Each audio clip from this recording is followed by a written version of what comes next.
Hey, so what I've been doing is sharing some elements of my son's assessment and trying to sort out what is going on, what has been going on with him. And so he went through there's a whole gamut where psychologists take him through some stuff and check his, skill level or processing ability and all that kind of stuff. And so we were wondering, because here were some of the behaviors. He would freak out and lose it on a dime. We couldn't correct him because consequence would make him flood so bad that he'd lose it and become potentially violent.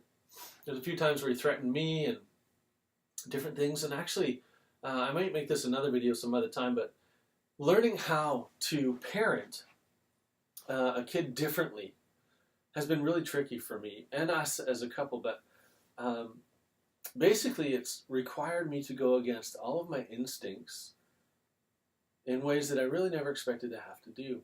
And it's extra tricky because I've got three other kids. And two of them still in the home. One's old enough, she's moved out. And they see the contrast and wondering how it is that I'm going to be able to parent them differently without being accused of having double standards and all that kind of stuff.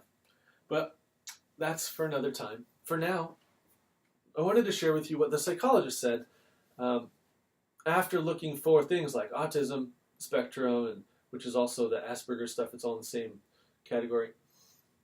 We were wondering about obsessive compulsive disorder because he obsesses and fixates so much on things that we just couldn't fathom it was normal or okay. It just seemed like something was wrong.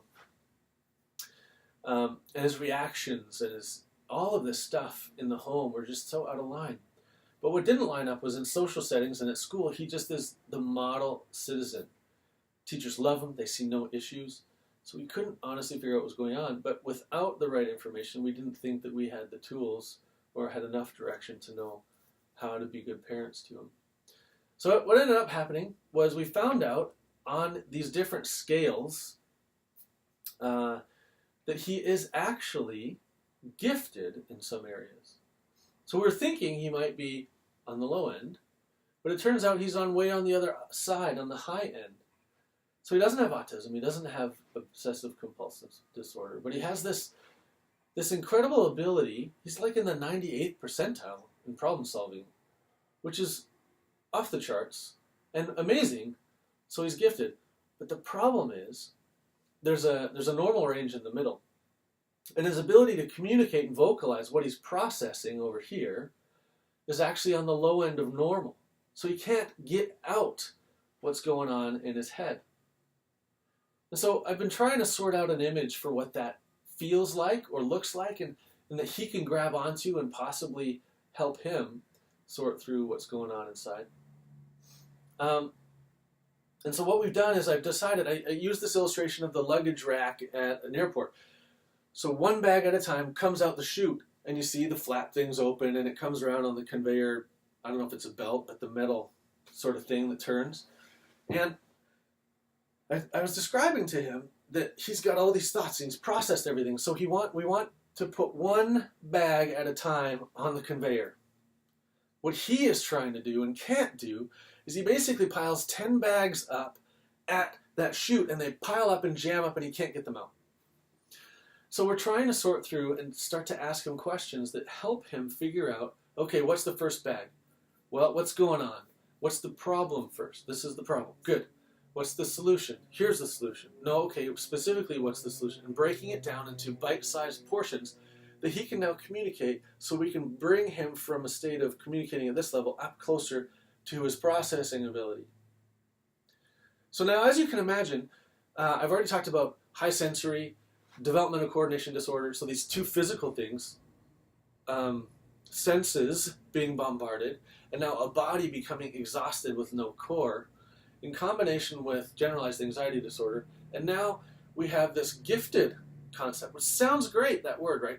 But the thing is that he's got this gap between what he's processing and what he's communicating. So now, not only does he have these two physical things causing him anxiety, he has this external or internal mental thing causing him internal anxiety. So he has three sources of anxiety attacking him from every angle. It's no wonder he loses it, freaks out, can't process, reacts, can't control himself, can't listen, can't logically decide to obey or disobey in moments where he's off the charts, where I described as being flooded, basically being so overwhelmed that you can't make proper choices. And so now that we know these things, we're feeling slightly more equipped. Not yet. We just have this information. We don't totally know what to do with it, except for to start slowing down and, for me, not reacting. Saying, okay, so this is what's probably going on in him. How can I help him connect those dots so that we can be productive and have a productive conversation, so that I can bring his anxiety level down, remove some of the water. It's like a rowboat being flooded with water and you're panicking because you're about to drown.